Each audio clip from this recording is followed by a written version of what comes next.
ಚಿಕ್ಕ ವಯಸ್ಸಲ್ಲಿ ನಮ್ಮ ಅಂಜಲಿನೂ ಹೀಗೆ ಆಟ ಆಡ್ತಾ ಇದ್ಲು. ತುಂಬಾ ಬುದ್ಧಿವಂತೆ, ಎಷ್ಟು ಚೂಟಿ ಆಗಿದ್ದಾಳೆ ನೋಡು ನಮ್ಮ ಮನೆ ಮೊಮ್ಮಗಳು. ಹೌದು ಕಣ, ಬೆರಳು ತೋರ್ಸಿದ್ರೆ ಹಸ್ತಾನೆ ನುಗ್ತಾಳೆ, ತುಂಬಾ ಚೂಟಿ. ಹಾಗಾದ್ರೆ ಇದೇ ತರ ಆಟ ಆಡ್ಕೊಂಡು ಟೈಮ್ ವೇಸ್ಟ್ ಮಾಡೋ ಬದಲು ಸ್ಕೂಲಿಗೆ ಸೇರಿಸ್ಬೋದಲ್ಲ ಬಾವ? ಏನಮ್ಮ, ನಾನು ಅದ್ರ ಬಗ್ಗೆ ಯೋಚನೆ ಮಾಡಿಲ್ಲ ಅಂತ ಅನ್ಕೊಂಡಿದ್ಯಾ? ಈಗಾಗಲೇ ವಿಚಾರಿಸ್ಕೊಂಡು ಬಂದಿದ್ದೀನಿ. ಸ್ಕೂಲ್ನವರು ಬರ್ತ್ ಸರ್ಟಿಫಿಕೇಟ್ ಕೇಳ್ತಿದ್ದಾರೆ. ಅಳಿಯಂದ್ರೆ ಬರಲಿ, ಬರ್ತ್ ಸರ್ಟಿಫಿಕೇಟ್ ತಗೊಂಡು ಸ್ಕೂಲಿಗೆ ಸೇರಿಸೋಣ.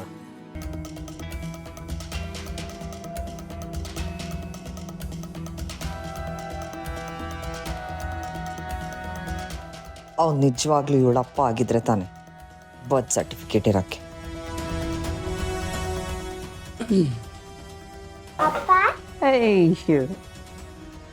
ಏನ್ ಮಾವ ತೆರೆದ್ರಂತೆ? ಹೌದು ಅಳಿಯಂದ್ರೆ, ನಮ್ಮ ಪುಟ್ಟಿನ ಸ್ಕೂಲಿಗೆ ಸೇರಿಸ್ಬೇಕು ಅಂತ ನಿರ್ಧಾರ ಮಾಡಿದ್ದೀವಿ. ಒಳ್ಳೇದಾಯ್ತಲ್ಲ, ನಾನು ಅದೇ ಅನ್ಕೋತಾ ಇದ್ದೆ. ನಾನು ಈಗಾಗಲೇ ಸ್ಕೂಲಲ್ಲಿ ಮಾತಾಡ್ಕೊಂಡು ಬಂದಿದ್ದೀನಿ. ಅವರು ಮಗು ಬರ್ತ್ ಸರ್ಟಿಫಿಕೇಟ್ ಕೇಳ್ತಿದ್ದಾರೆ.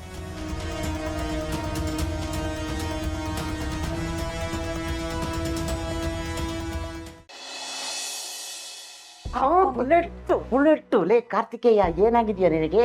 ಅಲ್ಲ, ನಾನು ಗಂಡ, ಇವರು ನನ್ನ ಹೆಂಡತಿ ಅಂತ ಇಡೀ ಮನೆಗೆ ಗೊತ್ತಾಗಂಗೆ ಟಾಮ್ ಟಾಮ್ ಅಂತ ಸಾರ್ತಿದ್ದೀರಲ್ಲೋ. ಯಾಕಂತ ಮತ್ತೆ ಇಷ್ಟೊಂದು ಟೆನ್ಷನ್ ಆಗಿದ್ದೀರಾ? ಟೆನ್ಷನ್ನ? ಈ ಮೇಡಮ್ಮರು ನಿನಗೆ ಮುತ್ತು ಕೊಡೋದನ್ನ ಶಾಂತಮ್ಮ ನೋಡಿದಾಳೆ. ಅದಕ್ಕೆ ತಾನೇ ನಾವು ಪ್ಲೇಟ್ ಚೇಂಜ್ ಮಾಡಿದ್ದು. ಸದ್ಯ ಪುಣ್ಯಕ್ಕೆ ಆ ಹುಡುಗಿ ನಮ್ಮ ರೂಮ್ಗೆ ಅದೇ ಟೈಮಿಗೆ ಬಂದ್ಲು. ಅದಕ್ಕೆ ಈ ಮನೆ ಯಜಮಾನ್ರು ಬರೋಷ್ಟೊಳಗೆ ನಾವಿಬ್ರು ಆ ಮಗುಗೆ ಮುತ್ತು ಕೊಡ್ತಿದ್ದೀವಿ ಅನ್ನೋ ಥರ ನಾಟಕ ಆಡ್ತೀವಿ. ಅಯ್ಯಯ್ಯ, ಎಂತ ಜಾಣನ ನೀನು. ನೀವಿಬ್ರು ಕೊಟ್ಕೊಂಡಿರೋದನ್ನ ಆ ಶಾಂತಮ್ಮ ನೋಡಿದಾಳೆ, ಅವಳು ಸುಮ್ಮನೆ ಇದ್ದು ಬಿಡ್ತಾಳ. ಹೌದು ಸುಬ್ಬು, ಇನ್ಮೇಲೆ ಆ ಶಾಂತಮ್ಮ ನಮ್ಮಿಬ್ಬರ ಮೇಲೆ ಯಾವಾಗಲೂ ಕಣ್ಣಿಟ್ಟಿರ್ತಾಳೆ. ಇಲ್ಲಿ ನೋಡಿದ್ರೆ ಅಪ್ಪ ಅಮ್ಮ ಒಂದೇ ಸಮನೆ ಕಾಲ್ ಮಾಡ್ತಿದ್ದಾರೆ. ಅವ್ರ ಕಾಲ್ನ ರಿಸೀವ್ ಮಾಡೋದು ಅಥವಾ ಈ ವೇಷ ಬದಲಾಯಿಸ್ಕೊಂಡಿರೋದನ್ನ ಮೇಂಟೈನ್ ಮಾಡೋದು ನನಗಂತೂ ತಲೆ ಕೆಟ್ಟೋಗ್ತಾ ಇದೆ. ನೋಡಿದ್ರಾ ಬಂದಿರೋ ಒಂದಿನಕ್ಕೆ ನಿಮ್ಗೆ ಎಷ್ಟು ಟೆನ್ಷನ್ ಆಗ್ತಾ ಇದೆ.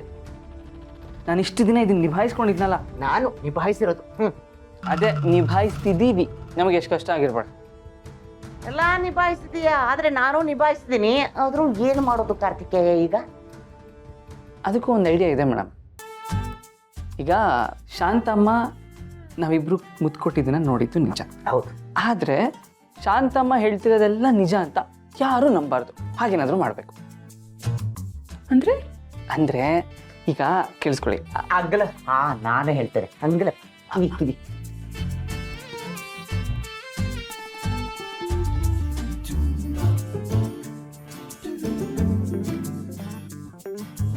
ಆದ್ರೂ ಶಾಂತಮ್ಮ ಪಾಪ ಅಲ್ವಾ ಸುಬ್ಬು? ಹಾಗಂತ ನಾವು ಸಿಕ್ಕಾಕೊಳ್ಳೋಕ್ಕಾಗತ್ತೆ ಮೇಡಮ್ರೆ?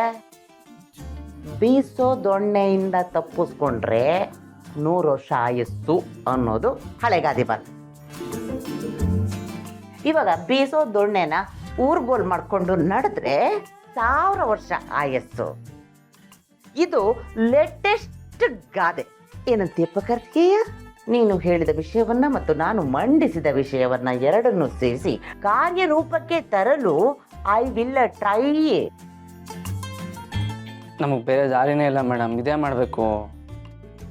ಸರಿ ಆಯ್ತು.